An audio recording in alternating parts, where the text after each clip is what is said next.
हम लोगों ने पहले लेक्चर में बायो-सेवर्ट लॉ के जितने भी एप्लीकेशन थे, बायो-सेवर्ट लॉ के थ्रू जितने मैग्नेटिक फील्ड के केस होते हैं वो सब डिस्कस कर लिए थे। अब कुछ सिमेट्रिक केसेस में हमें ज़रूरत होती है एम्पियर्स लॉ की, जिससे सिंप्लीफाइड मैनर में अपने मैग्नेटिक फील्ड निकाल सकते हैं। तो हम एम्पियर्स लॉ को भी समझ लेते हैं और एक दो केस जो एम्पियर्स लॉ से अपने को सॉल्व करने होते हैं वो भी समझ लेते हैं। चलिए बात करते हैं एम्पियर्स लॉ की।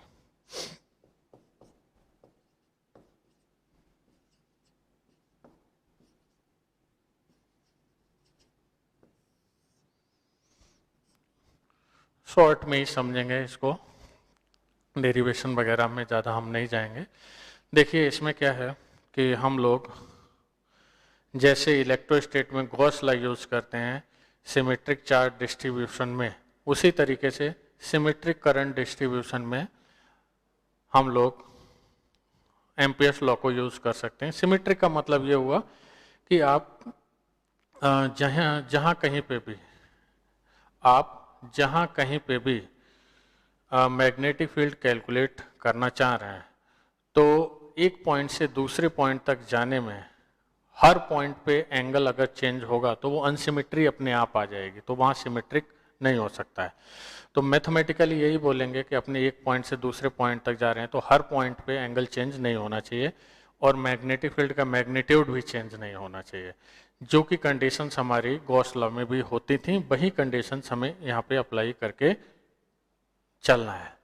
जैसे एक करंट कैरिंग वायर है, लॉन्ग वायर है, उसके लिए अपने देखेंगे चारों तरफ कहीं से भी ऑब्जर्वेशन लें एक फिक्स डिस्टेंस पे तो मैग्नेटिक फील्ड की वैल्यू चेंज नहीं होगी। इसी तरीके से हमने अगर एक हॉलो ट्यूब ले ली, लॉन्ग हॉलो ट्यूब, उसमें भी देखेंगे तो मैग्नेटिक फील्ड चेंज नहीं होगा। या हम लोग एक थिन शीट ले लें, ऐसे थिन शीट ली, इसमें करंट पूरी शीट में ऐसे करंट जा रहा है, अंदर की तरफ जा रहा है या बाहर की तरफ, उसमें भी आप लेफ्ट और राइट में देखेंगे मैग्नीट्यूड में सेम डिस्टेंस पे चेंज नहीं आएगा। तो अपने जो है सिमेट्रिक केस में इसको लगाएंगे। चलिए फटाफट इसकी बात करते हैं। हमने एक क्लोज लूप लिया,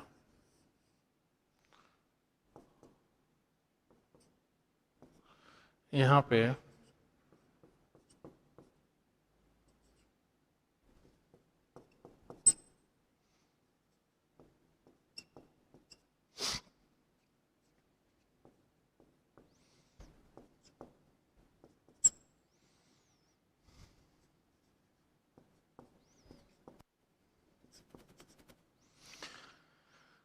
चलिए इसको हम आउटवर्ड ले लेते हैं करंट के। हमने कुछ कंडक्टर देखिए लूप के अंदर लिए, ऐसे कंडक्टर रखेंगे तो हम उसमें क्रॉस या डॉट से डायरेक्शन दिखाएंगे। अंदर की तरफ जा रहा है तो क्रॉस और बाहर की तरफ आ रहा है तो डॉट। तो इस तरीके से कंडक्टर की हमने पोजीशन नहीं ऐसे ली नॉर्मल टू द बोर्ड। तो ये लूप के अंदर हैं तीन कंडक्टर और दो कंडक्टर लूप के बाहर हैं। इस तरीके से हम लोग एंटी क्लॉकवाइज डायरेक्शन में लूप को कवर करते हैं। तो एम्पियर्स लॉ से बस B dot D L equals to mu naught I, ये अपने को लगाना है। क्लोज इंटीग्रेशन ये है और यहाँ पे I का मतलब current inside the loop, current inside the loop.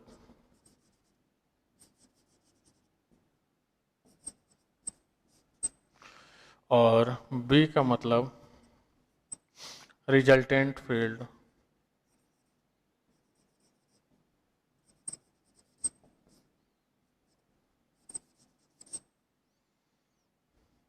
inside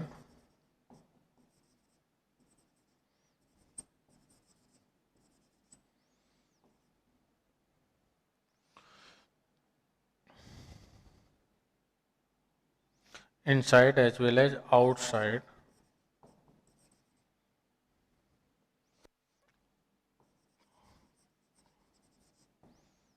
current carrying conductors.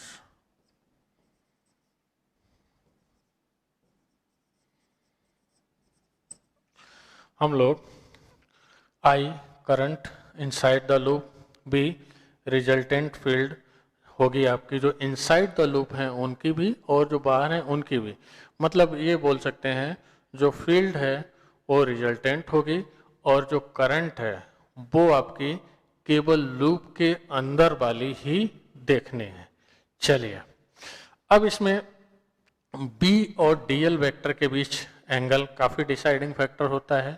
तो B और DL वेक्टर के बीच एंगल डिसाइड करने से पहले अपने को ये पता होना चाहिए कि किसी भी करंट कैरिंग सिस्टम के अराउंड मैग्नेटिक फील्ड आखिर किस तरह से होगी, वो थोड़ा सा हम समझ लेते हैं, फिर इससे 2-3 क्वेश्चन सॉल्व करके देखते हैं अपने। देखिए हमने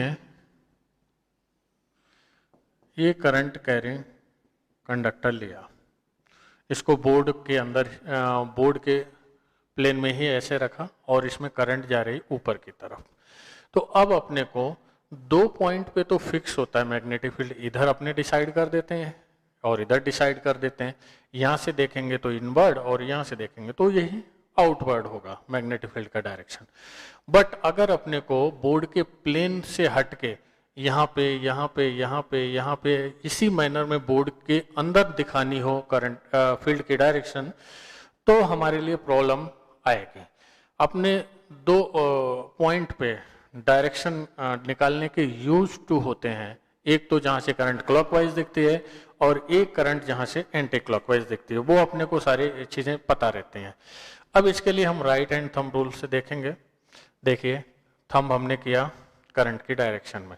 अब जिस पॉइंट पे अपने को मैग्नेटिक फील्ड निकालना है, ऐसे फिंगर कर्ल करके देखेंगे तो सारे पॉइंट्स ऐसे देखो, जैसे हम ये करंट कैरिंग कंडक्टर लेते हैं ऐसे, तो सारे पॉइंट्स को कवर करते हुए अगर अपने देखेंगे तो एक सर्कल बन जाएगा इस तरीके से।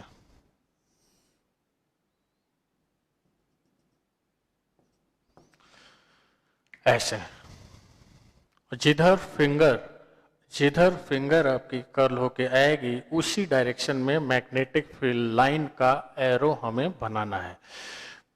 ये बोर्ड के प्लेन में है तो इसका जो मैग्नेटिक फील्ड का सिस्टम है बोर्ड के नॉर्मल होगा, ये तो तय है। बट अब ये देखना है कि कैसे होगा, तो किस तरफ होगा, क्लॉकवाइज होगा या एंटी क्लॉकवाइज होगा। क्लोज लूप के फॉर्म में मैग्नेटिक फील्ड बनती है तो उसके लिए हम फिंगर को कर्ल करेंगे ऐसे।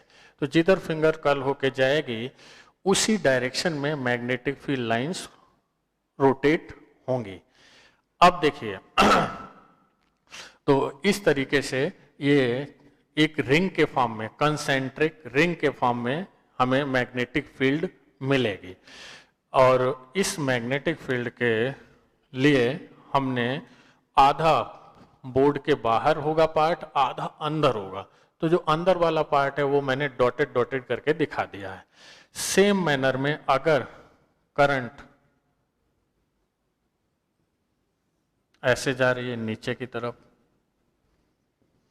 तब ऐसे थंब नीचे आ जाएगा करंट की डायरेक्शन। फिर ऐसे हम कर्ल करेंगे तो बनेगा तो रिंग के फॉर्म में ही, लेकिन अब जो मैग्नेटिक फील्ड लाइंस के रोटेशन की डायरेक्शन है वो उल्टी हो जाएगी। पहले ये थी, अब ये हो जाएगी। ठीक है, चलिए अब इसको हम ऐसे भी समझ सकते हैं कि अगर करंट इनवर्ड है, करंट क्लॉकवाइज है, तो मैग्नेटिक फील्ड इनवर्ड होगी।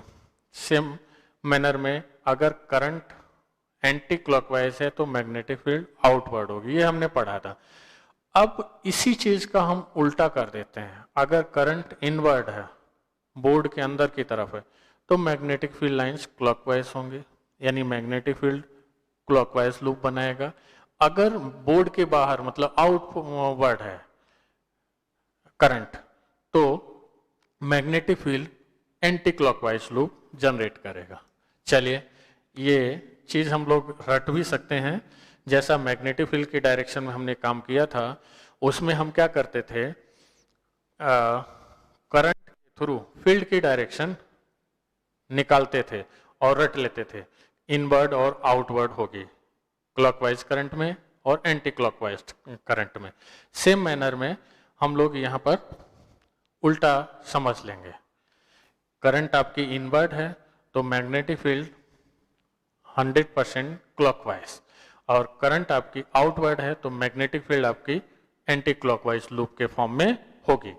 और चलिए इस चीज को हम, अगर हमने अब कंडक्टर को इस तरीके से बोर्ड में रखा, ये ऐसे रखा बोर्ड के नॉर्मल, तो ऐसे नॉर्मल रखेंगे तो ये वाला टिप वाला पार्ट, छोटा सा पार्ट दिखेगा, तो ये छोटा सा पार्ट हम ऐसे मान लेते हैं करंट अंदर की तरफ है, इसमें करंट अंदर की तरफ है, तो इसके लिए अब जो मैग्नेटिक फील्ड होगी इसमें वो क्लॉकवाइज होगी। समझना है तो समझ भी सकते हैं, देखो ये इनवर्ड है और थंब करंट के डायरेक्शन में करेंगे हम, और फिंगर को ऐसे कर्ल करेंगे चारों तरफ, तो सर्कल तो बनना ही है मैग्नेटिक फील्ड का, ये तो तय है। बट इतना ही दिमाग लगाना है, जो मैग्नेटिक फील्ड बनेगी वो क्लॉकवाइज बनेगी या एंटी क्लॉकवाइज बनेगी। हमें सिर्फ इतना दिमाग लगाना है, जो मैग्नेटिक फील्ड बनेगी वो क्लॉकवाइज बनेगी या एंटी क्लॉकवाइज। सेम मैनर में आप इसमें देखिए, हमने कंडक्टर लिया, इसमें आउटवर्ड करंट है, आउटवर्ड ऐसे, तो इस तरीके से हम लोग ऐसे आउटवर्ड करंट है, थंब को आउटवर्ड रखेंगे और फिंगर को कर्ल करेंगे, तो अब जो मैग्नेटिक फील्ड के लूप्स हैं वो एंटी क्लॉकवाइज डायरेक्शन में कंप्लीट होंगे।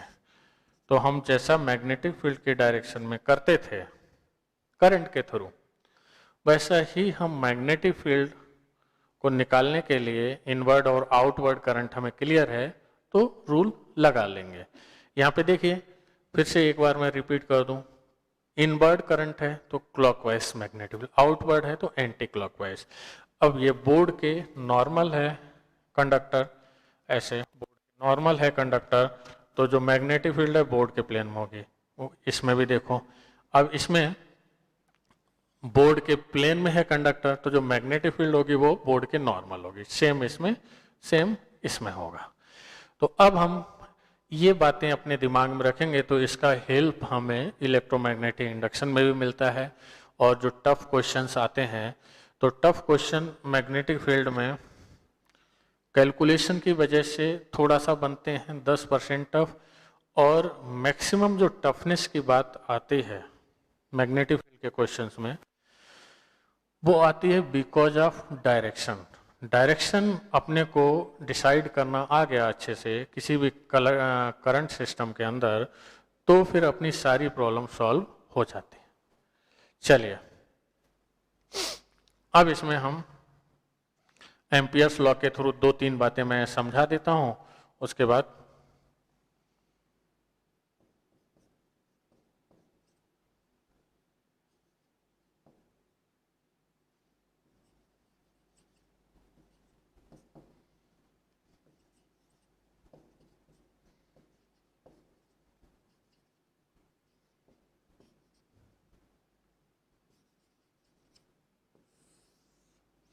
Application of Ampere's law.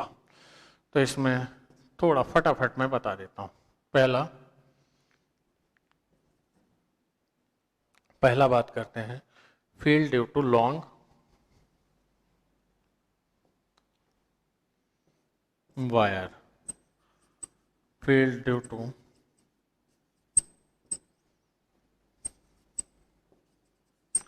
Long conductor.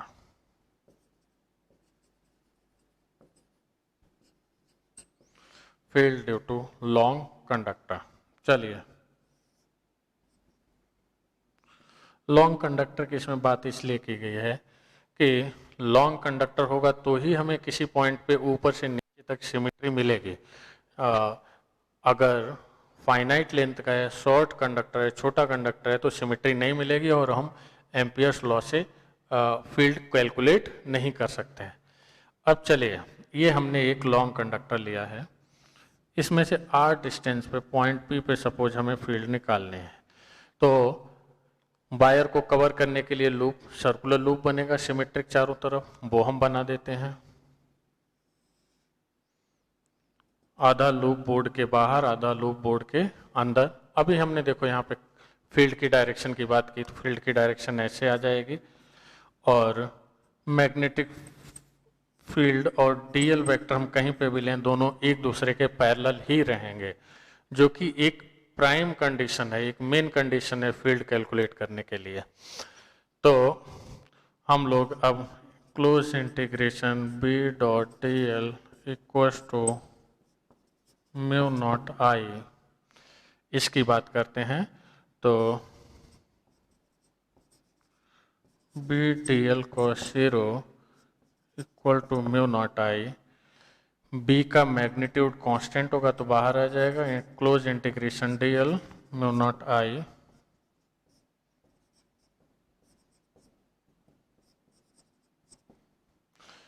तो ये आपका आ गया b equal to mu naught I upon 2 pi R.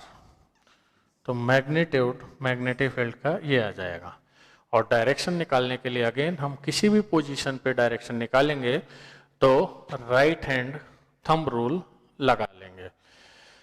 अब यहाँ पे ये देखने वाली बात है, एक छोटा सा पार्ट हमने लूप के अंदर लिया, बट जो मैग्नेटिक फील्ड है वो ऐसा नहीं कि केवल छोटे से पार्ट की होगी, ऊपर का पार्ट है उसकी भी होगी, नीचे का पार्ट है उसकी भी होगी, जो पार्ट सर्कुलर लूप के अंदर है उसकी भी होगी। ये ऑलरेडी हमने कंसेप्ट में समझा था। तो जो मैग्नेटिक फील्ड है वो रिजल्टेंट ही होगी। और अगर हम इसके मैग्नीट्यूड का वेरिएशन देखें, बी वर्सेस आर, अगर अपने ग्राफ बनाना शुरू करें तो इनवर्स रिलेशन है ऐसे। तो जहाँ पे r इक्वल टू 0 होगा, मतलब जहाँ पे करंट कैरिंग एलिमेंट रखा है, करंट कैरिंग कंडक्टर रखा है, वहाँ पे मैग्नेटिक फील्ड डिफाइंड नहीं होगी और जैसे जैसे आगे जाएंगे घटती जाएगी, इन्फिनिटी पे जाके 0 हो जाएगी। तो मेन बात समझने वाली यही है, एम्पियर्स लॉ लगाते वक्त किसी भी लूप की जो हम बात करेंगे वो लूप आपका सिमेट्रिक होगा with respect to current distribution. वो आपका रेक्टेंगुलर लूप भी हो सकता है और सर्कल भी हो सकता है, जैसा कि हमने यहाँ सर्कुलर लूप लिया। बट लूप के हर पॉइंट पे मैग्नीट्यूड और डायरेक्शन सेम होनी चाहिए, जिससे कि हम हर पॉइंट पर फील्ड की एग्जैक्ट वैल्यू निकाल सकें। तो पॉसिबल है निकालना, अदरवाइज डिफिकल्ट हो जाएगा। तो हमें फिर बायो-सेवर्ट लॉ ही लगाना पड़ता है। चलिए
चलिए अब इसमें सेकंड वाला अपने देखते हैं।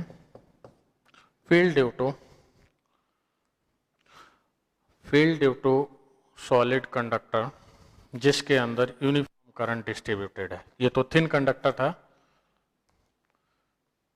Field due to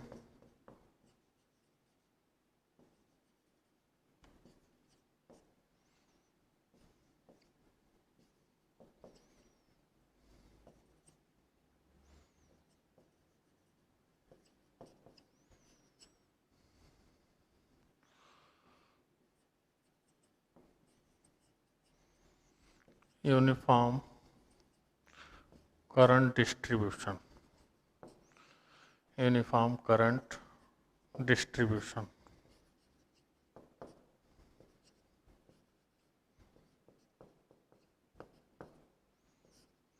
uniform current distribution. देखिए इसमें हमें 3 पॉइंट मिलते हैं, जैसा कि हम लोग इलेक्ट्रिक फील्ड कैलकुलेट करने में करते थे चार्ज डिस्ट्रीब्यूशन के केस में। एक आउटसाइड पॉइंट, सरफेस वाला पॉइंट और इनसाइड वाला पॉइंट। तो इसमें पहला हम आउटसाइड पॉइंट,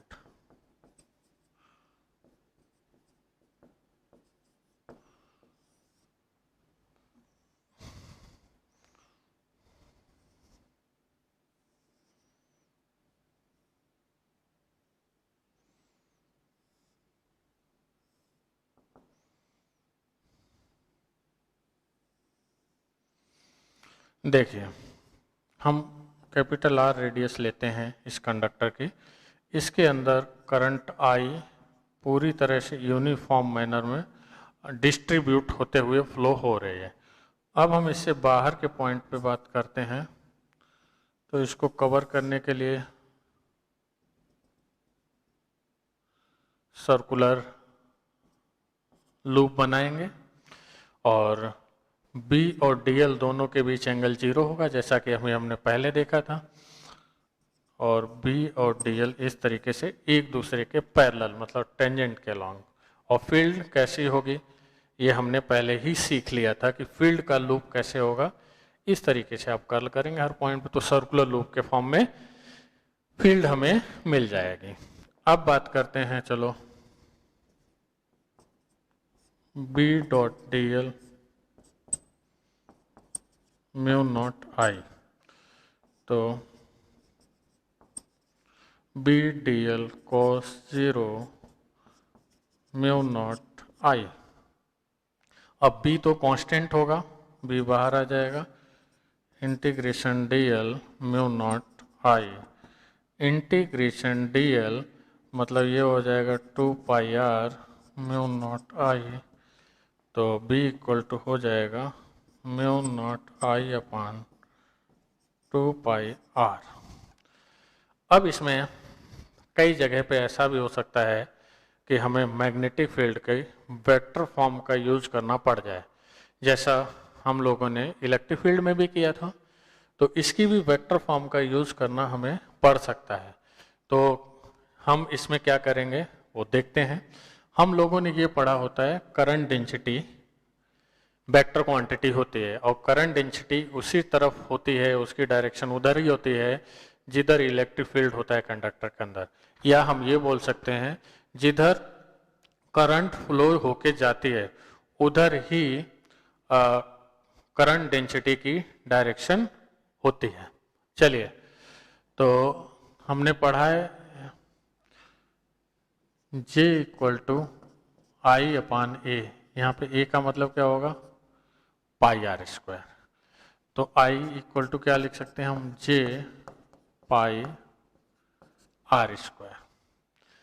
और इसमें सेट करते हैं इस रिजल्ट में, तो B इक्वल टू क्या आ जाएगा, mu naught J pi R square upon 2 pi R. Pi से पाई कट गया। अब म्यू नॉट अपॉन 2 आर और आर स्क्वायर J। अब हमें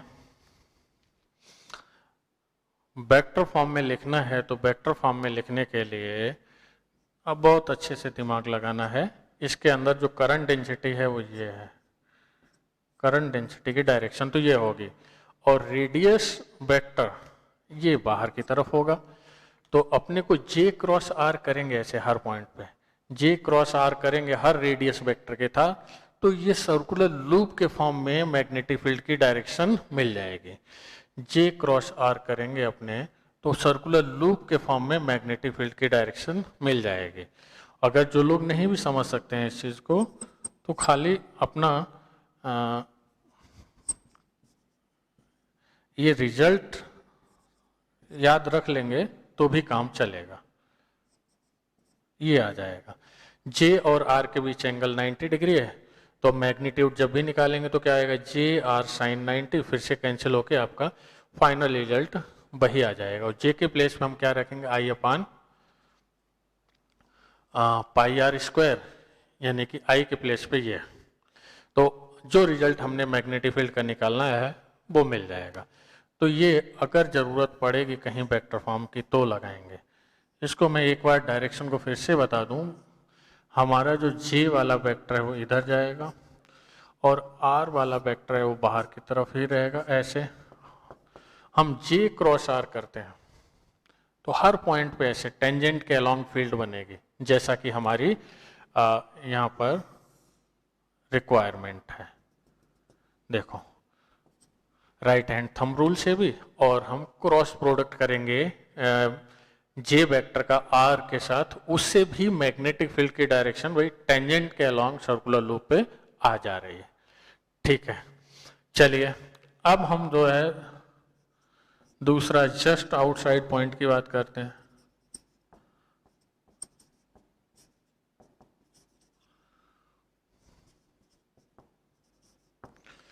जस्ट आउटसाइड पॉइंट में कुछ नहीं करना, स्मॉल आर को कैपिटल आर कर देना है। तो B इक्वल टू, मैं मैग्नीट्यूड लिख के दिखा रहा हूं, क्या आएगा, mu naught I upon 2 pi R. अब बात आती है, हम लोगों ने ये देख लिया, एक आउटसाइड पॉइंट देख लिया और आउटसाइड पॉइंट को वेक्टर फॉर्म में देख लिया। इसके बाद अब जस्ट आउटसाइड की भी बात हो गई, तो जस्ट आउटसाइड में अपने को स्मॉल आर की वैल्यू कैपिटल आर के बराबर रख देनी है और आंसर हमें मिल जाएगा। अब इसके बाद हम लोग आएंगे इनसाइड पॉइंट के लिए, और इनसाइड पॉइंट में भी हम वेक्टर फॉर्म में एक बार लगा के देखेंगे क्या आती है वैल्यू। वेक्टर फॉर्म में मैंने क्या बोला इसलिए इम्पोर्टेंट है, क्यों कई बार ऐसे क्वेश्चन आए हुए हैं कि एक सॉलिड ए रेडियस का कंडक्टर है, उसमें से A/2 रेडियस का पार्ट सिलेंड्रिकल मैनर में बाहर निकाल दिया गया, तो जो कैविटी वाला पार्ट है उसके अंदर फील्ड बताइए, तो वो बिना वेक्टर फॉर्म के थोड़ा मुश्किल हो जाता है। चलिए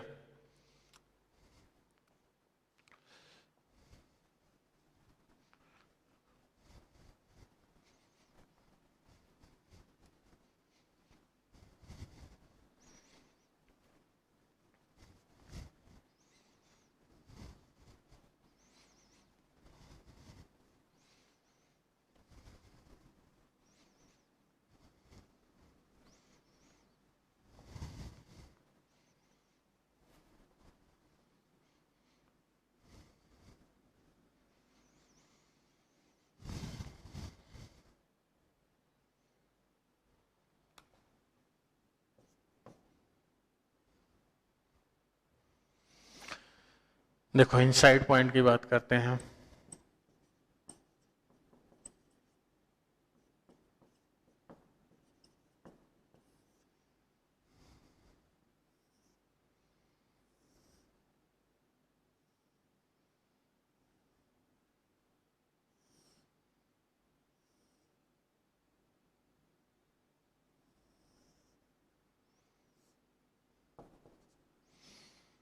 करंट तो ऐसे यूनिफॉर्म मैनर में डिस्ट्रीब्यूटेड है और ऊपर की तरफ इस तरह से जा रही है। हमें सपोज करो पॉइंट पी पे मैग्नेटिक फील्ड निकालनी है, इसकी डिस्टेंस एक्सिस से स्मॉल आ रहा है, तो अगेन हम अंदर वाले पार्ट के लिए स्मॉल आर रेडियस वाले पार्ट को कवर करने के लिए क्लोज लूप बनाएंगे, स्मॉल आर रेडियस का सर्कल बनाएंगे जिसमें बी और डीएल दोनों एक तरफ होंगे। तो हम अब बात करते हैं फिर से एम्पियर्स लॉ से, B dot DL equal to mu naught I dash मतलब current inside the loop, current inside the loop,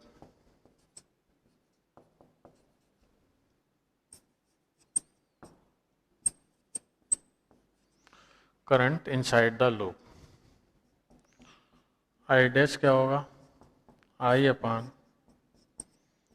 pi R square, current density uniform है तो पहले कैपिटल आर रेडियस में डिस्ट्रीब्यूटेड है, उसके बाद स्मॉल आर इनटू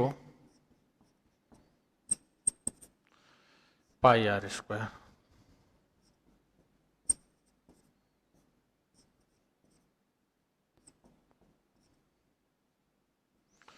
ये आ गया। चलिए अब इसको सॉल्व करते हैं।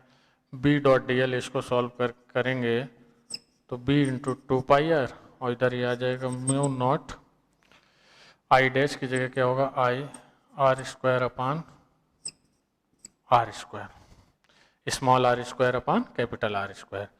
तो जो कैंसिल होने वाला पार्ट है चलो कैंसिल कर देते हैं। तो b इक्वल टू हमें फाइनली जो मिलेगी वो उसका मैग्नीट्यूड क्या आएगा, mu naught I R upon two pi R square, mu naught I R upon two pi R square. ये मैग्नेटिक फील्ड अपने को मिल गई। इसमें खास बात क्या है, B directly proportional to small r है, मतलब एक्सिस पे वैल्यू 0 होगी। जैसा कि हम लोगों ने सॉलिड इंसुलेटिंग मटेरियल का स्फीयर होता था, उसकी इलेक्ट्रिक फील्ड निकाली थी अंदर के पॉइंट पे, तो E directly proportional to small r होता था। सेम मैनर में इसमें भी है। चलिए अब इसको वेक्टर फॉर्म में भी लिखेंगे तो I upon pi R square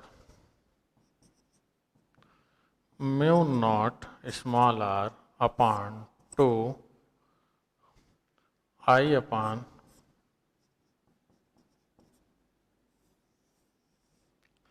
ये J हो गया।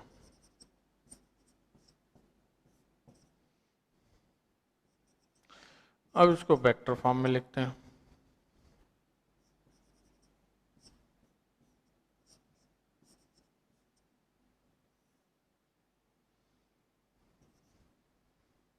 देखिए J क्रॉस आर को मैं सॉल्व करके भी दिखा दूं, पहले भी मैंने बताया था। फिर आपका J वेक्टर ऐसा होगा और R तो बाहर की तरफ आई, तो J क्रॉस R करेंगे तो यहां से भी मैग्नेटिक फील्ड आपकी सर्कुलर लूप के टेंजेंट के अलोंग मिलेगी। J क्रॉस R करेंगे, यहाँ पे J क्रॉस R अपने सॉल्व भी करेंगे तो यह आ जाएगा J मैग्नीट्यूड की वैल्यू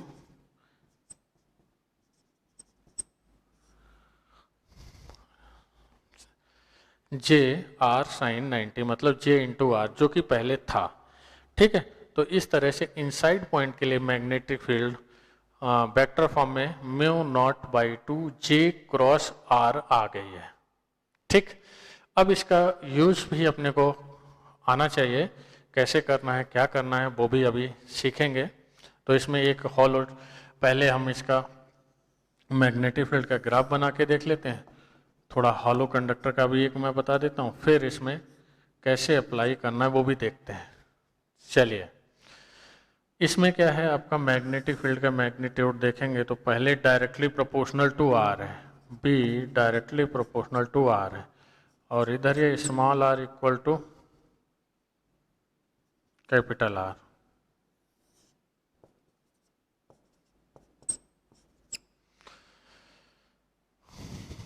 फिर ये इनवर्सली प्रोपोर्शनल टू आर हो जाएगा। ठीक है, तो इस तरीके से ये आपका मैग्नेटिक फील्ड का variation due to solid conductor जिसमें यूनिफॉर्म मैनर में करंट डिस्ट्रीब्यूटेड है उसके अंदर ये आ जाएगा। अगर ऐसा भी हो सकता है कि करंट आपकी नॉन यूनिफॉर्म मैनर में हो, करंट आपकी नॉन यूनिफॉर्म में हो, करंट डेंसिटी आपकी यूनिफॉर्म ना हो, तो कैसे करेंगे वो भी मैं बताता हूं। चलिए आगे।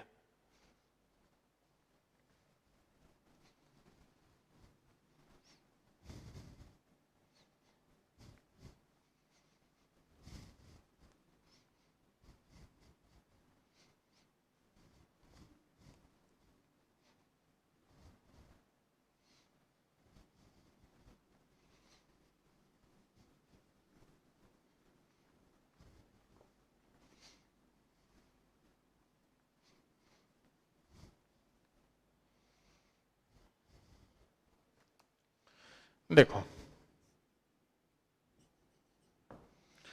if J is non uniform.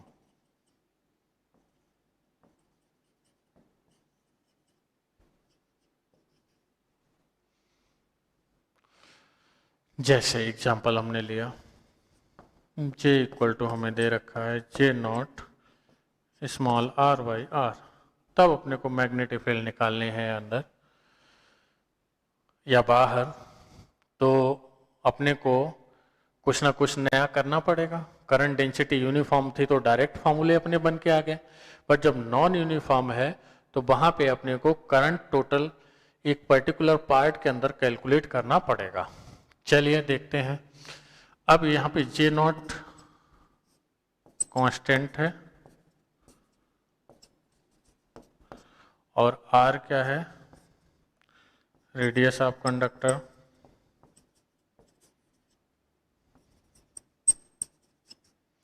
Radius of conductor, R क्या है, रेडियस ऑफ कंडक्टर, और स्मॉल r क्या है, distance from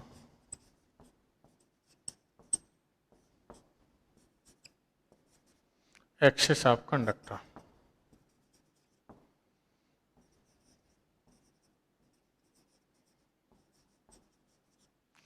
distance from axis of conductor.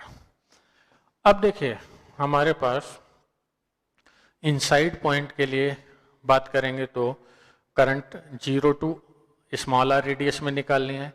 Outside या जस्ट आउटसाइड की बात करेंगे तो करंट 0 टू कैपिटल R में निकालनी। देखो कैसे करेंगे। हम लोगों ने ये पढ़ा हुआ है J इक्वल टू IA, लेकिन ये तब होता है जब आपकी डेंसिटी कांस्टेंट है, ठीक है। अब करंट डेंसिटी आपकी नॉन यूनिफॉर्म है तो उस केस में हमें इंटीग्रेशन के अलावा कोई रास्ता नहीं है। ये J equal to I by A या I equal to J into A, sorry ऐसे लिखना है। तो ये तो तब है जब J कांस्टेंट है, J आपका फिक्स है, कांस्टेंट है ऐसे, ठीक है। अब J वेरिएबल है तो करंट कैसे निकालेंगे, मैंने बताया था। अंदर के पॉइंट के लिए जाना चाह रहे हो या बाहर के लिए, तो इनसाइड पॉइंट के लिए मैं बताता हूं पहले। Inside point I equal to क्या हो जाएगा, 0 टू R मतलब स्मॉल r और J इंटू डी ए। हम क्या करेंगे, ऐसे हमने लिया हुआ है ये पूरा कंडक्टर, और पूरे कंडक्टर में हमें छोटा सा पार्ट लेना पड़ेगा ऐसे,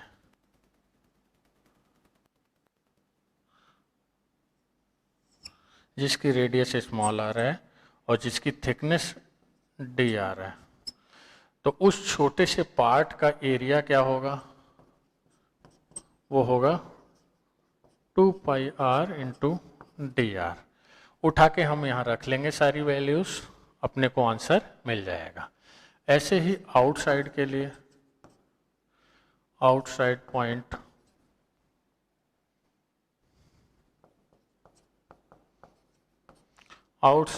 की बात करेंगे तो I equal to 0 to capital R J into D A, ठीक है। बस इसमें आपका जो मैक्सिमम करंट का डिस्ट्रीब्यूशन है वो एक्सिस से कैपिटल R तक है, तो आप बाहर कितनी भी डिस्टेंस पे जाएंगे बट करंट यही रहेगी। तो ऐसे केसेस में ऐसे बड़े इंपॉर्टेंट क्वेश्चंस होते हैं भाई, ये जेई में खूब आते हैं, एडवांस में भी आते हैं जिन लोगों को एडवांस देना है, तो ये बात दिमाग लगा के रखना ही है। तो जैसे इनसाइड पॉइंट के लिए जे की जगह पे ये रख दिया और डी ए आप ये रख देंगे, इंटीग्रेट कर लेंगे, करंट मिल जाएगा। आउटसाइड के लिए भी जे की वैल्यू उठा के रख दी, डी ए की वैल्यू उठा के रख दी और इंटीग्रेट कर लेंगे। फिर जो हमने इनसाइड और आउटसाइड के फार्मूले पढ़े हैं उनमें हम डायरेक्टली एम्पियर्स लॉ लगा के, जो इनसाइड और आउटसाइड के लिए डायरेक्टली एम्पियर्स लॉ लगा के कैलकुलेशन कर लेंगे। ठीक है, या डायरेक्ट फॉर्मूलों में रखना है तो डायरेक्ट फॉर्मूलों में भी रख के काम चलाया जा सकता है। करंट की वैल्यू डायरेक्ट फॉर्मूलों में रख लो, जो इनसाइड पॉइंट और आउटसाइड के पॉइंट है, एम्पियर्स लॉ पे नहीं जाना है, तो डायरेक्टली जो इनसाइड और आउटसाइड पॉइंट के फॉर्मूले थे, इनसाइड का B equal to mu naught I small r upon 2 pi r square था, ऐसे आउटसाइड के लिए mu naught I upon 2 pi r था। आउटसाइड वाले में आई की वैल्यू रख दो, इनसाइड वाले में आई की वैल्यू रख दो, फाइनल आंसर आपको मिल जाएंगे। चलिए, अब इसमें एक चीज मैं और बता ही देता हूं कि अगर हमने कोई कंडक्टर लिया है, थिक कंडक्टर लिया हुआ है, देखो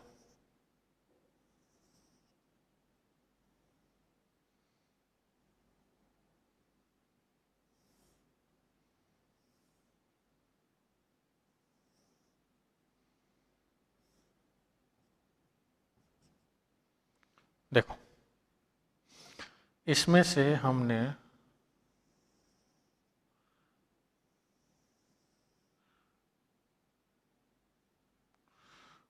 कुछ पार्ट हटा दिया,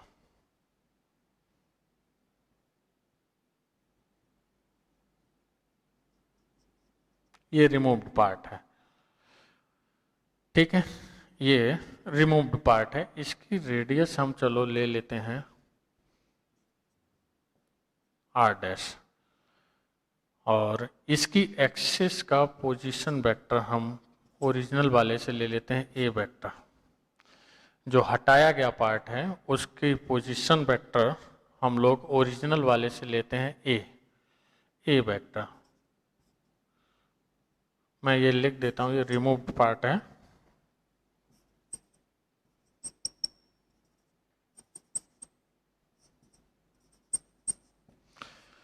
तो अपने को किसी भी इनसाइड पॉइंट पे मैग्नेटिक फील्ड इसमें निकालनी है। मान लो ये पॉइंट हमने कोई पी लिया, जो हटाया गया पार्ट है, कैविटी वाला पार्ट है, उसके अंदर अपने को मैग्नेटिक फील्ड निकालनी है। तो क्या करेंगे, इसका मैं डायग्राम अलग से बनाता हूँ। देखो ये वेक्टर ए है और ये हमने पॉइंट पी लिया है कैविटी के अंदर, यहां से इसकी पोजीशन वेक्टर r2 ले लो, और जो ओरिजिनल एक्सिस है कंडक्टर की, वहां से r1 ले लो।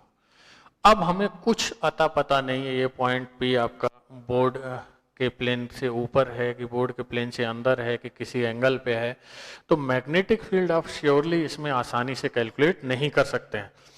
तो ऐसे केस में हमारे पास एक ही रास्ता बचता है कि हम वेक्टर फॉर्म लगाएं इनसाइड पॉइंट के। तो बी पी इक्वल टू, अभी हम लोगों ने क्या पढ़ा था, mu naught J cross r by 2, तो r1 बाई 2। अभी हमने क्या पढ़ा था इनसाइड पॉइंट के लिए, mu not J cross r by 2।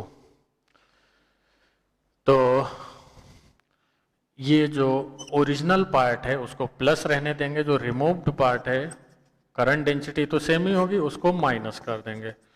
तो इस तरीके से फिर ये आ जाएगा mu not by 2 J cross r1 minus r2, r1 minus r2। आप यहां से देखो a plus r2 equal to क्या होगा, r1 वेक्टर, और a क्या हो जाएगा, r1 माइनस r2। तो इसको हम क्या लिखेंगे, j क्रॉस a। अब यहाँ पे हम लोग सॉल्व करके देखेंगे, j तो कांस्टेंट वैल्यू है ही मैग्नीट्यूड में, डायरेक्शन में भी, और a भी फिक्स वेक्टर है। तो इसका मतलब जो मैग्नेटिक फील्ड आएगा किसी भी पॉइंट पे वो कांस्टेंट होगा।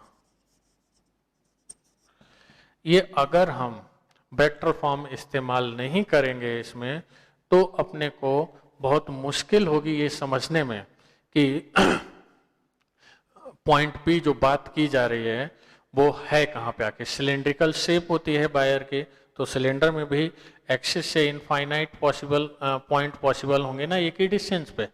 तो हमारे लिए मुसीबत का काम रहेगा, तो इसलिए हम इसमें वेक्टर फॉर्म यूज कर सकते हैं और आसानी से देखो अपने को ये सब पता चल गया है। ये क्वेश्चन इस तरह से हम लोग इलेक्ट्रिक फील्ड में भी करते हैं। इलेक्ट्रिक फील्ड में भी अगर इनसाइड पॉइंट पे इस तरह के केस आते हैं सॉलिड स्फीयर के अंदर, तो वहाँ पे वेक्टर फॉर्म हमारे लिए ज़्यादा सूटेबल रहती है। चलिए आगे बढ़ते हैं।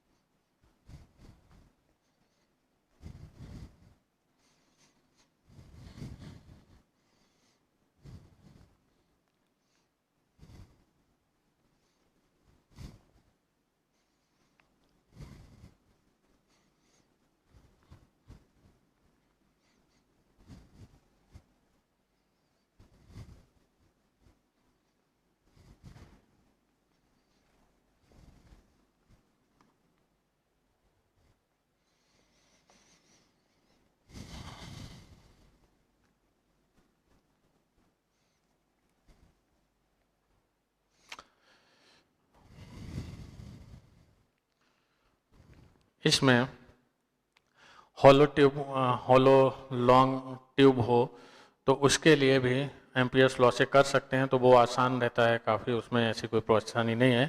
फिर भी चलो मैं फटाफट उसको बता देता हूँ। फील्ड ड्यू टू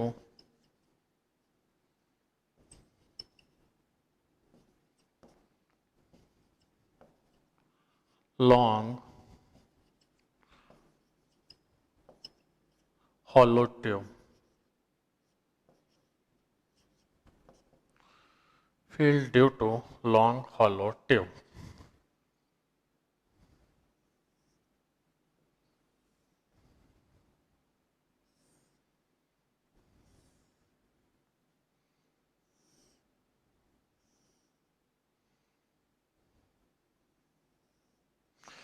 इसमें भी इनसाइड पॉइंट, पहला हम इनसाइड पॉइंट की ही बात करते हैं।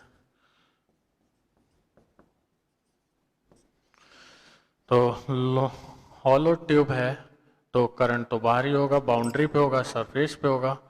तो पॉइंट पी पे अपने को बनाना है, तो जाहिर सी बात है इसमें अंदर करंट है ही नहीं। पॉइंट पी पे जब करंट नहीं है तो मैग्नेटिक फील्ड पॉसिबल नहीं है।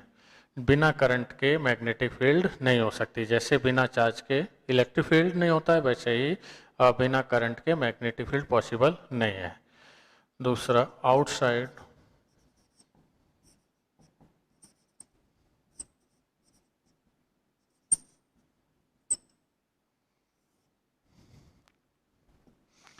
आउटसाइड पॉइंट, इसमें अगर अपने बात करें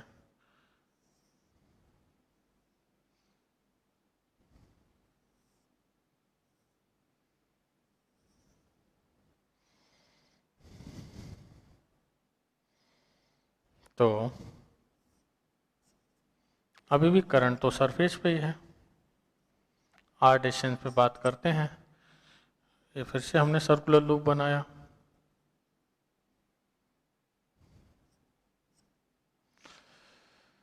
तो इसको सॉल्व करेंगे फिर से, तो mu naught I upon 2 pi R आ जाएगा। मतलब अंदर के पॉइंट पे 0 और बाहर के लिए ये।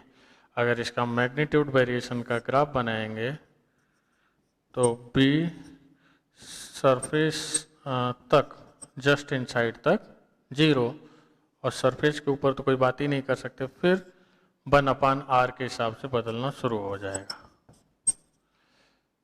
ये इसको डॉटेड डॉटेड कर लो तो ज़्यादा ठीक रहेगा, क्योंकि जहाँ पे करंट एलिमेंट रखा है, जहाँ पे वायर रखा है, उस वायर से उस प्लेस पे मैग्नेटिक फील्ड का कैलकुलेशन करना पॉसिबल नहीं होगा। तो हम लोगों ने लगभग जो है काम के सारे केस इसमें डिस्कस कर लीजिए। कुछ आपने ऑलरेडी इसमें पढ़े भी होंगे, फिर भी मैंने एज ए रिकैप इसको डिस्कस कर दिया। अब अपनी जो मैग्नेटिक फोर्स वाली थियोरी होती है थोड़ी सी, वो भी इसमें कवर कर लेते हैं। तो क्योंकि HCB में जितने क्वेश्चंस हैं, HCB के अंदर जो क्वेश्चंस हैं वो दोनों ही चैप्टर में कंबाइंड जैसे हैं। फील्ड कैलकुलेशन के भी क्वेश्चन हैं और मैग्नेटिक फोर्स के भी क्वेश्चन हैं। तो साथ में कवर करने के लिए पहले हम उसको भी थोड़ा सा कवर अप कर लेते हैं। चलिए,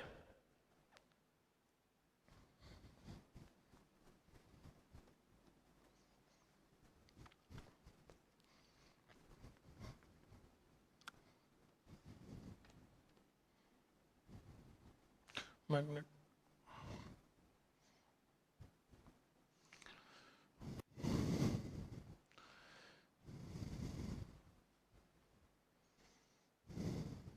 चलिए अब फटाफट हम अपने फोर्स के कंसेप्ट एक बार रिकैप कर लेते हैं। Magnetic force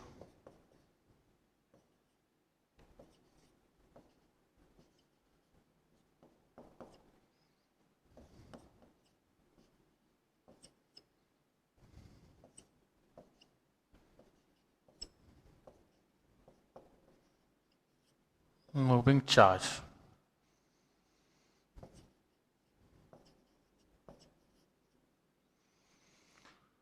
magnetic force on moving charge. चलिए, हमने ये मैग्नेटिक फील्ड लिया, इस मैग्नेटिक फील्ड में थीटा एंगल पे बी वेलोसिटी से और क्यू चार्ज जा रहा है, ठीक है।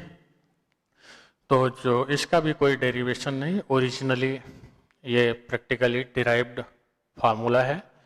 तो इसमें जो मैग्नेटिक फोर्स आएगा वो होता है क्यू बी क्रॉस बी, बस, और अपने को ज़्यादा सोचने की ज़रूरत नहीं है।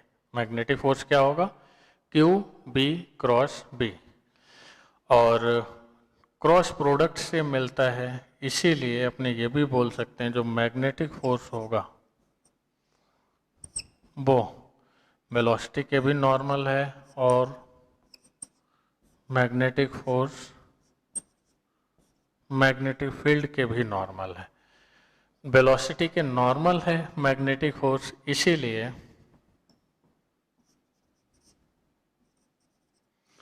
Work done by magnetic force always zero होगा।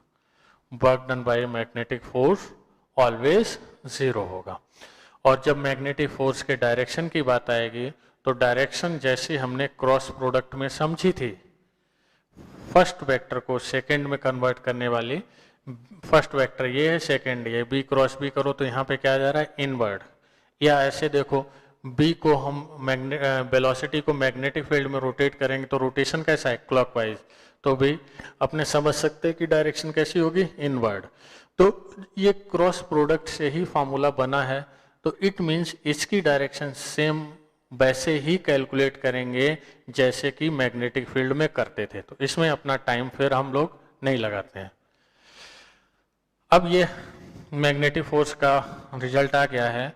अब इसके बाद अगर हम क्रॉस प्रोडक्ट इसमें इसके मैग्नीट्यूड की बात करें तो ये आ जाएगा Q B B sine theta, ये आ जाएगा। और अगर थीटा जीरो, दो ही केस अच्छे समझो, थीटा जीरो है तो मैग्नेटिक फोर्स जीरो होगा, मतलब वेलोसिटी और फील्ड दोनों एक दूसरे के पैरेलल हैं तो मैग्नेटिक फोर्स हमेशा जीरो होगा। अगर 180 है तो उस केस में भी जीरो होगा। तो इसमें क्या है, मैग्नेटिक फील्ड के अपोजिट वेलोसिटी होगी, इस केस में भी ये जीरो है। और अगर थीटा 90 है, इफ थीटा इक्वल टू 90, तब क्या होगा,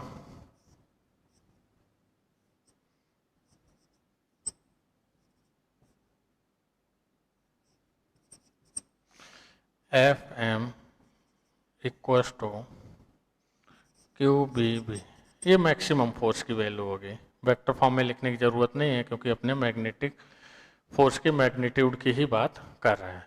और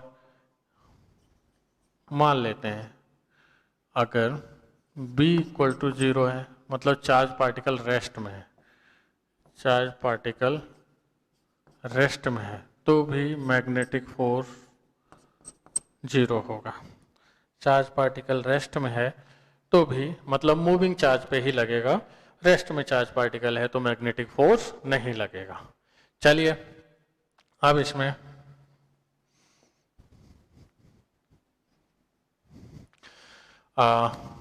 अगर मैग्नेटिक फील्ड के साथ इलेक्ट्रिक फील्ड भी है, अगर मैग्नेटिक फील्ड के साथ इलेक्ट्रिक फील्ड भी है प्रेजेंट, तो रिजल्टेंट फोर्स अपने बात करेंगे due to electric field as well as magnetic field.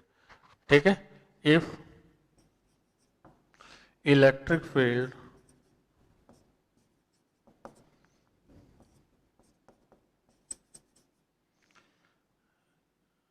is also present,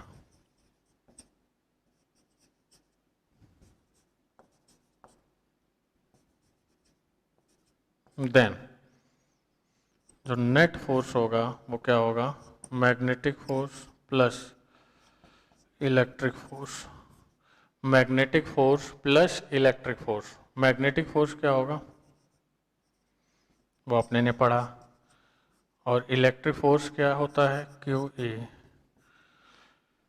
ये आ गया अब net force acting on the moving charge particle. Electric field आपका चार्ज पार्टिकल रेस्ट में है तो भी फोर्स लगाता है, और चार्ज पार्टिकल मूविंग है तो भी फोर्स लगाता है।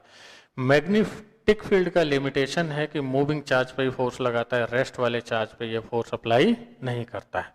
चलिए, तो ये आपका इलेक्ट्रिक फोर्स हुआ।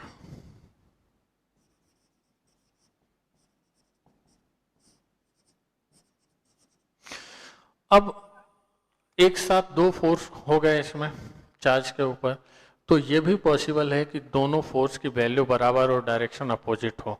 तो इस केस में चार्ज पार्टिकल अनडेविएटेड भी जा सकता है। इस केस में चार्ज पार्टिकल अनडेविएटेड भी जा सकता है। तो अनडेविएटेड जाने के लिए नेट फोर्स 0 होना चाहिए, तो उसकी कंडीशन क्या होगी, ऐसे क्वेश्चंस भी आते हैं। तो आगे अभी देखते हैं इसको।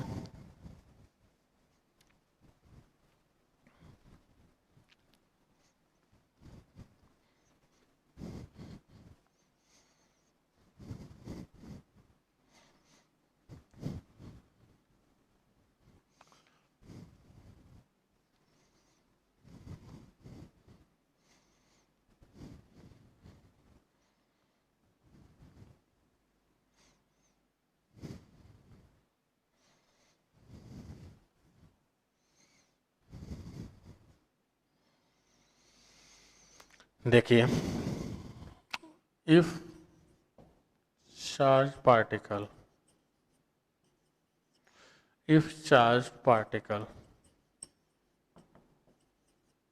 goes undeviated,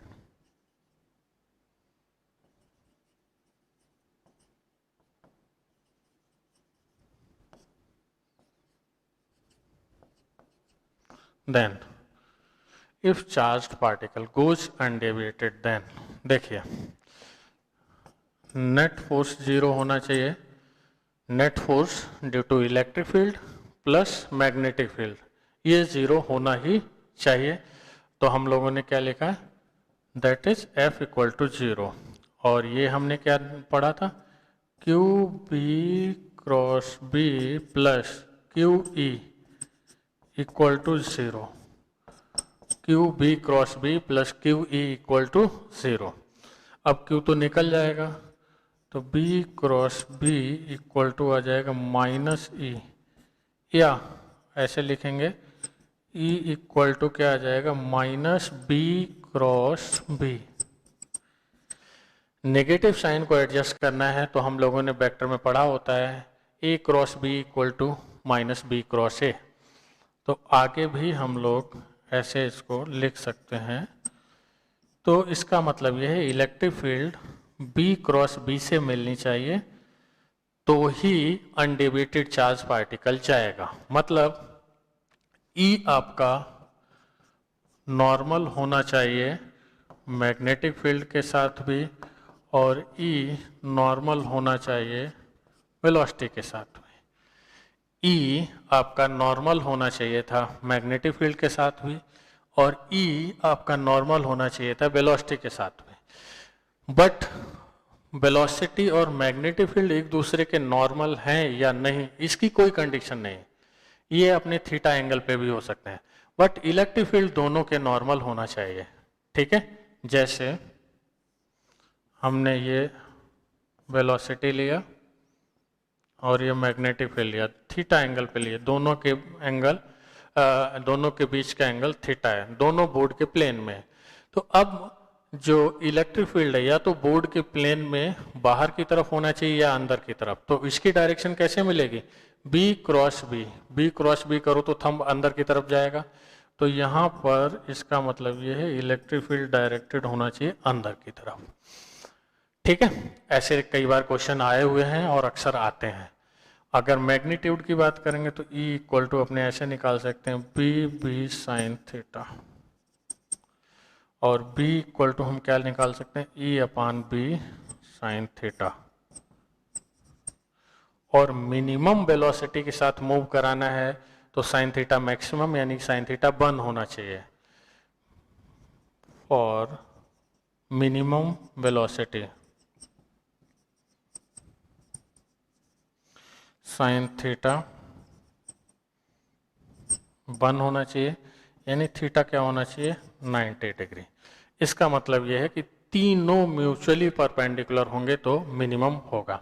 sine theta number है, उसकी कोई यूनिट होगी नहीं, तो ये बात फ्यूचर में भी काम आने वाली है। इलेक्ट्रिक फील्ड और मैग्नेटिक फील्ड, इलेक्ट्रिक फील्ड और मैग्नेटिक फील्ड दोनों का रेशियो हमेशा ही वेलोसिटी देगा।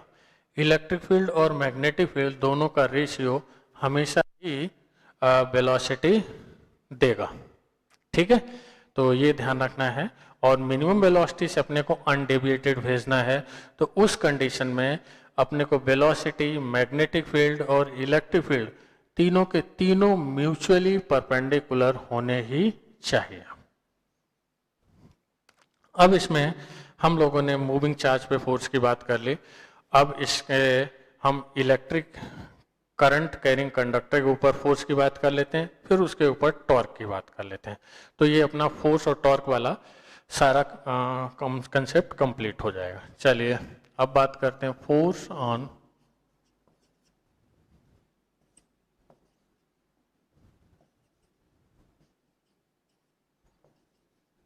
Current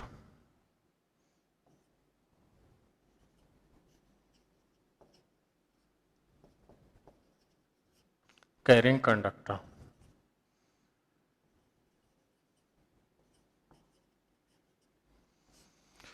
force on current carrying conductor. चलिए हमने कोई x by current carrying conductor लिया, इसके अंदर हमने छोटा सा dl लेंथ का पार्ट लिया और मैग्नेटिक फील्ड इसके साथ थीटा एंगल बना रहा है। मैग्नेटिक फील्ड इसके साथ थीटा एंगल बना रहा है। तो अब अपने मैग्नेटिक फोर्स की बात करेंगे। इस छोटे से पार्ट को अपने dq चार्ज भी मान सकते हैं, कोई परेशानी नहीं। छोटे से करंट एलिमेंट को dq चार्ज भी ले सकते हैं, dq चार्ज की तरह भी ले सकते हैं। मूविंग चार्ज को ही अपने करंट नाम देते हैं। तो इसके ऊपर जो लगने वाला फोर्स होगा, स्मॉल फोर्स, वो क्या आएगा dq b क्रॉस b, और इस चार्ज की वेलोसिटी हम मान लेते हैं b, चार्ज की वेलोसिटी मान लेते हैं b। अब देखो dq b की जगह पे हम क्या लिख देते हैं dl ओवर dt, क्योंकि ये कहाँ तक चार्ज डिस्ट्रीब्यूटेड लेना है dl वेक्टर तक, क्रॉस b, तो ये dq ओवर dt और dl cross b, dq over dt क्या होगा I dl क्रॉस b, ये आपका आ गया df। एरो लगा लीजिए क्योंकि वेक्टर फॉर्म है इसमें, तो df। अब अपने को रिजल्टेंट फोर्स निकालना है, तो फिर क्या हो जाएगा I dl क्रॉस b। अब डिपेंड करता है कि मैग्नेटिक फील्ड आपकी यूनिफॉर्म है या नॉन यूनिफॉर्म। कांस्टेंट है तो मैग्नेटिक फील्ड बाहर आ जाएगा, अंदर dl ये बने बचेगा। करंट जनरली कांस्टेंट ही गिवन होती है। तो चलिए इतना समझ गए हम लोग। सीधा सा कंडक्टर के ऊपर फोर्स निकालने के लिए हम क्या करेंगे, छोटा सा पार्ट लेंगे कंडक्टर का, उसमें करंट एलिमेंट लिया डीएल वेक्टर का, और डीएफ इक्वल टू इसके अंदर हम इस करंट एलिमेंट के अंदर चार्ज की वैल्यू डी क्यू मान लेंगे, तो DF equal to D Q B cross B आएगा। अब डी क्यू बी की जगह DL over D T cross B, D L over D T में से डी टी हमने डी क्यू के नीचे ले लिया, तो ये आपका आ गया छोटे से पार्ट के ऊपर फोर्स। पूरा फोर्स निकालना है कंडक्टर ऊपर तो इंटीग्रेशन कर लेंगे, क्योंकि हर पार्ट के ऊपर फोर्स की डायरेक्शन सेम ही होगी, तो इसलिए डायरेक्ट इंटीग्रेशन किया जा सकता है। यहाँ पे भी देखिएगा क्रॉस प्रोडक्ट ही है, जब क्रॉस प्रोडक्ट है तो इसकी भी डायरेक्शन की बात हम बार बार नहीं करेंगे, इसकी भी डायरेक्शन हम वैसे ही समझ लेंगे जैसा कि हम लोगों ने बायो-सेवर्ट लॉ से मैग्नेटिक फील्ड की डायरेक्शन समझी थी।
If B is constant,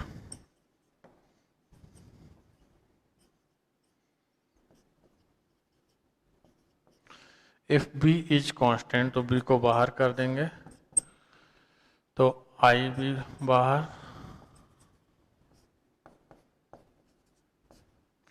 तो ये वाला क्या होगा इंटीग्रेट होने के बाद, इसको हम बोलेंगे length vector.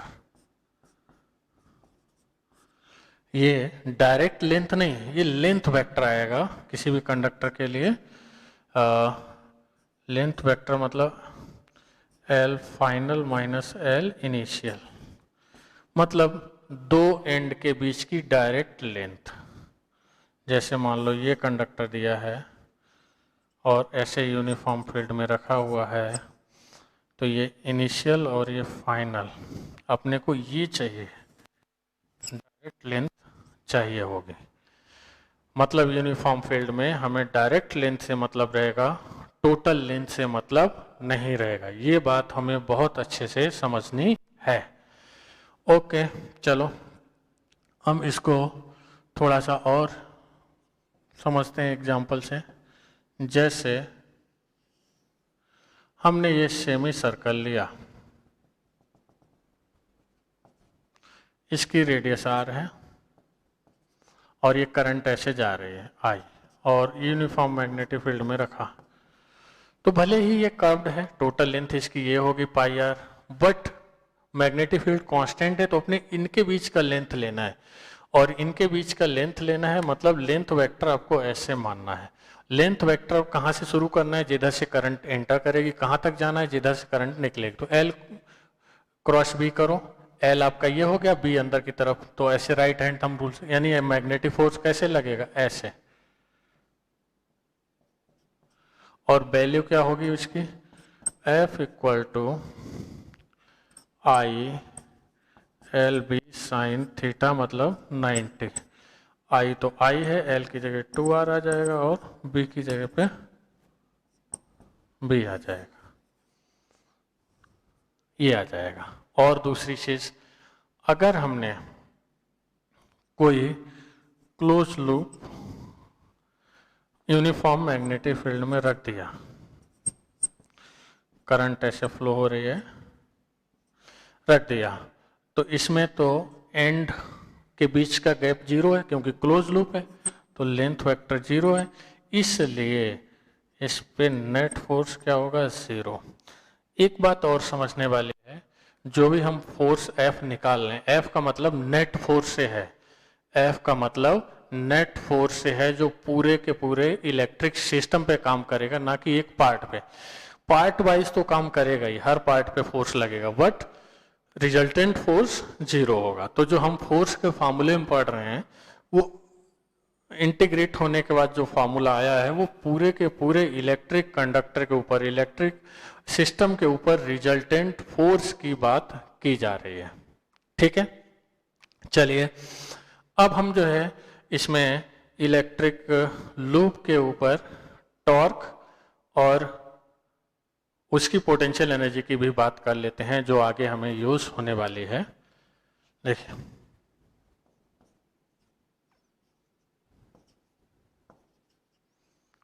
Torque and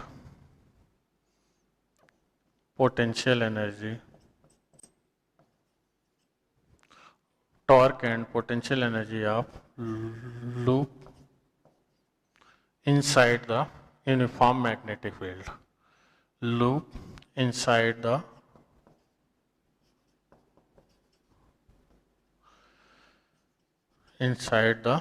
uniform magnetic field.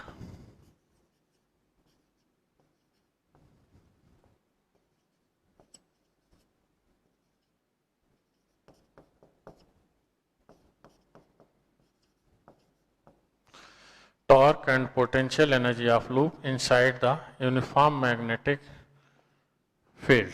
देखिए, लूप को हम कंपेयर करेंगे इलेक्ट्रिक डाइपोल की तरीके से, और मैग्नेटिक फील्ड को हम कंपेयर करेंगे इलेक्ट्रिक फील्ड से। मान लेते हैं ये लूप हमने लिया, दोनों के बीच एंगल थीटा है। लूप का मैग्नेटिक मोमेंट और मैग्नेटिक फील्ड जो एक्सटर्नल लगा हुआ है, तो टॉर्क का फॉर्मूला अपना क्या होगा, m क्रॉस बी, डेरिवेशन की कोई ज़रूरत नहीं है, या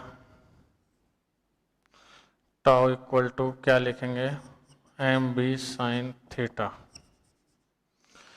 और नेट फोर्स क्या होगा, क्लोज लूप है, यूनिफॉर्म फील्ड है, तो नेट फोर्स होगा जीरो।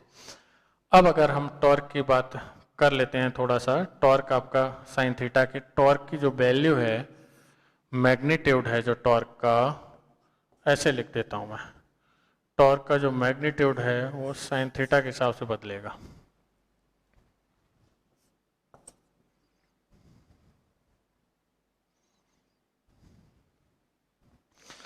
चलिए, अब जो है अगर हमने एंगल थीटा जीरो लिया हुआ है,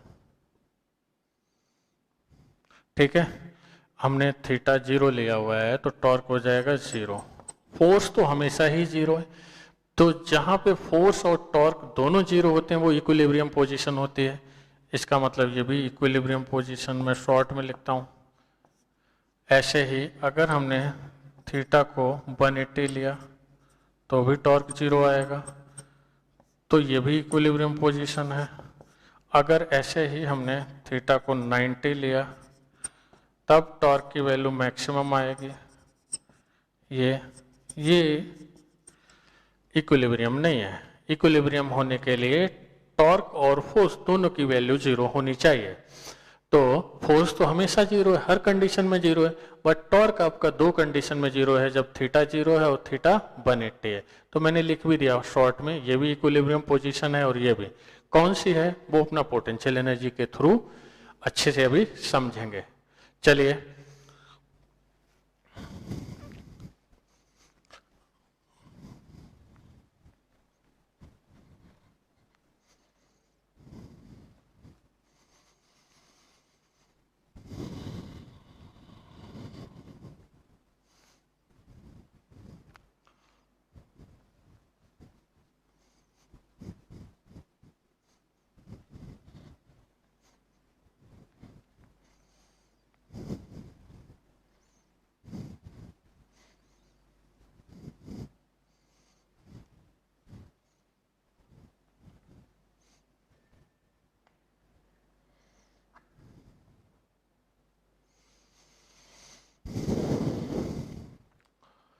चलिए अब पोटेंशियल एनर्जी की बात करेंगे।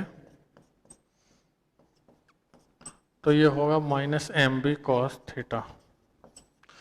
अपने को पहले से ही पता था पोटेंशियल एनर्जी हम लोगों ने जैसे पढ़ी हुई होती है इलेक्ट्रिक डाइपोल के लिए यूनिफॉर्म इलेक्ट्रिक फील्ड में tau U equal to minus P cos theta, और टॉर्क जैसा वहां पे था पी साइन थीटा वैसा ही यहाँ पे पी के प्लेस पे क्या आया है M, magnetic moment of the loop.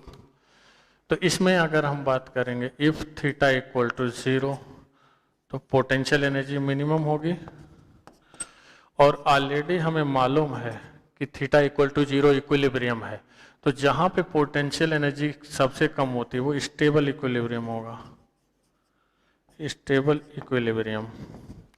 और ये भी ध्यान रखना है कोई बाहर का फोर्स लग नहीं रहा है तो पोटेंशियल एनर्जी मिनिमम है, इसका मतलब काइनेटिक एनर्जी मैक्सिमम होगी। पोटेंशियल मिनिमम है इसका मतलब काइनेटिक मैक्सिमम होगी। इसी तरीके से अगर थीटा हमने 180 लिया तो पोटेंशियल एनर्जी मैक्सिमम होगी प्लस एम बी होगी, और ये आपका अनस्टेबल इक्विलिब्रियम होगा।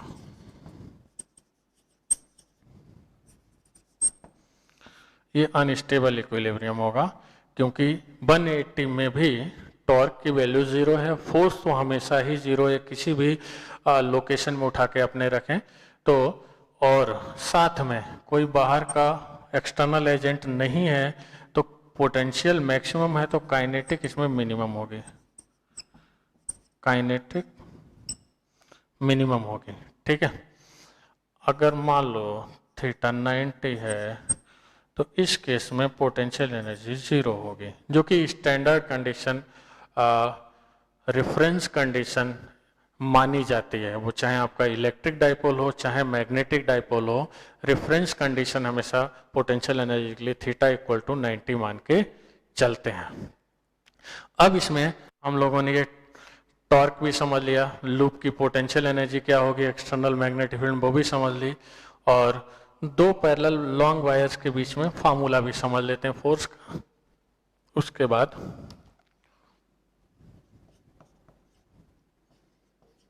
Force between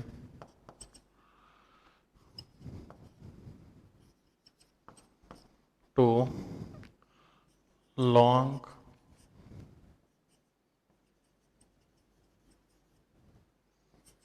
wires, two long parallel wires. देखिए खाली फॉर्मूला समझना है इसमें करंट I1 है, इसमें करंट I2 है। अब इन दोनों के बीच में गैप है R, दोनों लॉन्ग हैं, इनफाइनाइट लेंथ के हैं। अब हम किसी के ऊपर भी पर यूनिट लेंथ फोर्स की बात करें तो F1 स्मॉल से मैंने दिखाया, दोनों के ऊपर पर यूनिट लेंथ फोर्स है, ये आता है mu naught I1 I2 upon 2 pi R, mu naught I1 I2 upon 2 pi R। अब ध्यान ये रखना है सेम डायरेक्शन में करंट है तो ये फोर्स अट्रैक्टिव होता है, सेम डायरेक्शन में करंट है तो अट्रैक्टिव, और अपोजिट डायरेक्शन में है तो रिपल्सिव। ये है force per unit length.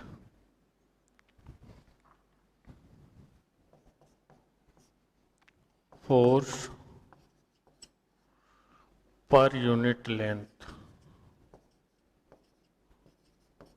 On one, और F2 क्या है, force per unit length per unit length per unit length on 2। ठीक है, मतलब F1 का मतलब हम ऐसे लिख सकते हैं, अगर F1 टोटल फोर्स आया 1 के ऊपर और इसकी हम L1 लेंथ पे लेते हैं तो इसका मतलब ये होगा, और F2 का मतलब F2 के ऊपर टोटल फोर्स आया ये और इसकी हम L2 लेंथ के ऊपर देखते हैं तो ये होगा।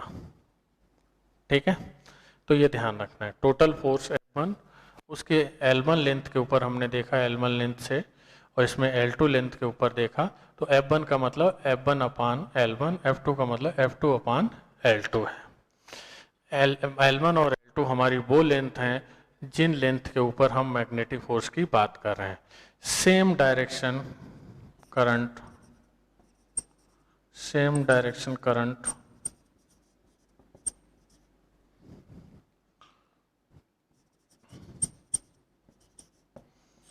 तो अट्रैक्टिव, मैं लिख भी देता हूं, तो ये अट्रैक्टिव होगा।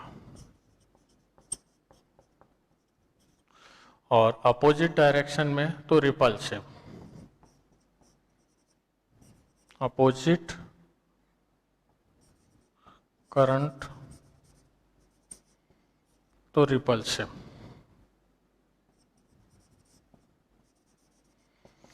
हम लोगों ने इलेक्ट्रिक चार्ज का पढ़ा था, सेम चार्ज होंगे तो रिपल्सिव था, बट इसमें सेम डायरेक्शन करंट है तो अट्रैक्टिव, वहाँ अपोजिट चार्ज होते तो अट्रैक्टिव था, तो यहाँ अपोजिट करंट होगी तो रिपल्सिव होगा।